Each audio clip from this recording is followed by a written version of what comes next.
શિયાળાની કડકડતી ઠંડીમાં માટલાના પાણીથી સ્નાન કરવાથી 12 મહિના સ્વાસ્થ્ય સારું રહે એવી એક માન્યતા પ્રવર્તે છે। ત્યારે પોષી પૂર્ણિમા માઘ સ્નાન માટે ઉત્તમ માનવામાં આવે છે, જે અંતર્ગત અમદાવાદના સ્વામિનારાયણ ગુરુકુલ મેમનગરના 390 વિદ્યાર્થીઓએ આજથી માઘ સ્નાન શરૂ કર્યું હતું। પોષી પૂર્ણિમાથી લઈને મહામાસની પૂર્ણિમા સુધી 1 મહિનો વહેલી સવારે ઠંડા પાણીથી સ્નાન કરાશે, જે માઘ સ્નાન તરીકે પ્રસિદ્ધ છે। હવે આખો મહિનો સવારે 5 થી 5:30 દરમિયાન માઘ સ્નાન થશે।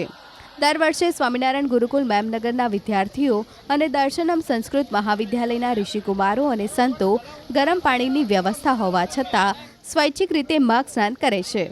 માઘ સ્નાન કરવાથી સાહસિકતા, ખડતલપણું, ધાર્મિકતાના ગુણો ખીલતા હોવાની માન્યતા છે। ગરમ પાણીની વ્યવસ્થા હોવા છતાં આખી રાત્રિ ચંદ્રની શીતળતામાં મુકાયેલા માટલામાં ભરેલા પાણીથી કડકડતી ઠંડીમાં વહેલી સવારે સ્નાન કરવાનો પ્રારંભ કરવામાં આવ્યો હતો। ભગવાન સ્વામિનારાયણે પણ સત્સંગી જીવન ગ્રંથમાં માઘ સ્નાનની વિધિ અને ફળશ્રુતિ વર્ણવી છે। જાણે અજાણે કરેલા પાપ માઘ સ્નાનથી બળી જાય છે। ભારતીય પરંપરામાં વ્રત પર્વની સાથે આરોગ્યને પણ સાંકળી લેવામાં આવ્યું છે।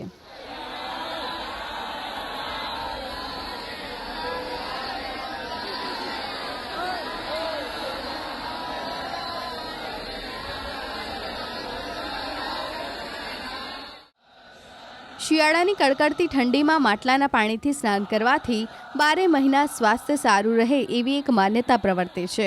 ત્યારે પોષી પૂર્ણિમા માઘ સ્નાન માટે ઉત્તમ માનવામાં આવે છે, જે અંતર્ગત અમદાવાદના સ્વામિનારાયણ ગુરુકુલ મેમનગરના 390 વિદ્યાર્થીઓએ આજથી માઘ સ્નાન શરૂ કર્યું હતું। પોષી પૂર્ણિમાથી લઈને મહામાસની પૂર્ણિમા સુધી 1 મહિનો વહેલી સવારે ઠંડા પાણીથી સ્નાન કરાશે, જે માઘ સ્નાન તરીકે પ્રસિદ્ધ છે।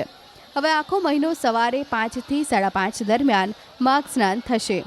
દર વર્ષે સ્વામિનારાયણ ગુરુકુલ મેમનગરના વિદ્યાર્થીઓ અને દર્શનમ સંસ્કૃત મહાવિદ્યાલયના ઋષિકુમારો અને સંતો ગરમ પાણીની વ્યવસ્થા હોવા છતાં સ્વૈચ્છિક રીતે માઘ સ્નાન કરે છે। માઘ સ્નાન કરવાથી સાહસિકતા, ખડતલપણું, ધાર્મિકતાના ગુણો ખીલતા હોવાની માન્યતા છે। ગરમ પાણીની વ્યવસ્થા હોવા છતાં આખી રાત્રિ ચંદ્રની શીતળતામાં મુકાયેલા માટલામાં ભરેલા પાણીથી કડકડતી ઠંડીમાં વહેલી સવારે સ્નાન કરવાનો પ્રારંભ કરવામાં આવ્યો હતો।